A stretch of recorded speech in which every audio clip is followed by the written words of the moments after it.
తల్లిదండ్రులు గవర్నమెంట్ స్కూల్‌లో పంపించడం ఇష్టం లేక ప్రైవేట్ స్కూల్‌లో పంపిస్తామని అంటున్నారు. మరి దీనిపై మీరేం చెప్తారు? అవునండి. మేము నిజంగానే ప్రైవేట్ స్కూల్‌కే ఎక్కువ ప్రిఫర్ చేస్తున్నాం. ఎందుకంటే గవర్నమెంట్ స్కూళ్ళల్లో టీచర్స్ కూడా లేరు. టీచర్స్ అస్సలు లేరు. రిటైర్ అయిన టీచర్స్‌ని రిక్రూట్ చేయట్లేరు. ఇంకొకటి ఏమైపోయిందో 80, 90 ఆ ఇయర్‌లో అయితే తెలుగు మీడియం స్కూల్సే ఉండే. ప్రస్తుతానికి మనం పిల్లలను తెలుగు మీడియం స్కూళ్ళలో చదివించలేకపోతున్నాం. ఎందుకంటే మొత్తము వరల్డ్ వైజ్‌లో అయితే ఇంగ్లీషే ఇంపార్టెంట్ కాబట్టి పిల్లలు ఇంగ్లీష్ మీడియం చదువుకోవాలని అనుకుంటున్నాం. కాకపోతే మనకున్న గవర్నమెంట్ స్కూల్స్ అన్నీ తెలుగు మీడియం స్కూల్స్‌లో ఉన్నాయి. ప్లస్ అవన్నీ మొత్తము పాత బిల్డింగ్స్ కాబట్టి అవన్నీ వర్షం అవి వచ్చినప్పుడు పడిపోయే స్టేజెస్‌లో ఉన్నాయి.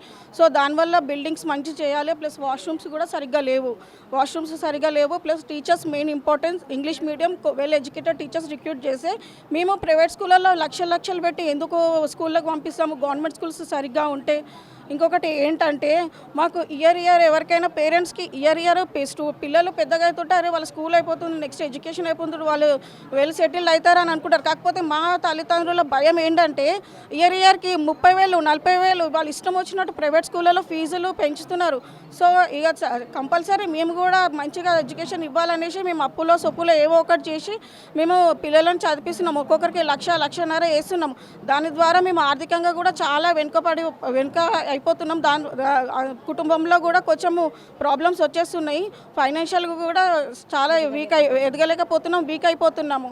మెయిన్ రీజన్ ఏంటిదంటే మన తెలంగాణలో చాలామంది ఫైనాన్షియల్గా వీక్ అయిపోవడానికి కారణం ఆల్మోస్ట్ వాళ్ళ ఏమంటారు శాలరీ మొత్తము వాళ్ళ ఆర్థిక డబ్బులన్నీ స్కూళ్ళకే అయిపోతున్నాయి, ఫీజులకు స్కూళ్ళకి. ఎందుకంటే ఇది వాళ్ళ పిల్లలకు భవిష్యత్తు ఇవ్వాలని మంచి స్కూళ్ళల్లో ఇస్తున్నాం కాబట్టి కుటుంబం అనేది ఆర్థికంగా ఎదగలేకపోతుంది.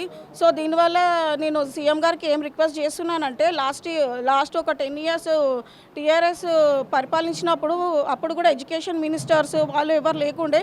నెక్స్ట్ ఇప్పుడు 2 to 3 years అవుతుంది. మీరు కూడా ఆ డిపార్ట్మెంట్ మీ హ్యాండ్ ఓవర్లో పెట్టుకుంటే ఎడ్యుకేషన్ మినిస్టర్ కావాలి మాకు. ఎందుకంటే మాకు కూడా కొన్ని అవసరాలు ఉంటాయి, కొన్ని పెట్టడానికి అవసరాలు చెప్పడానికి.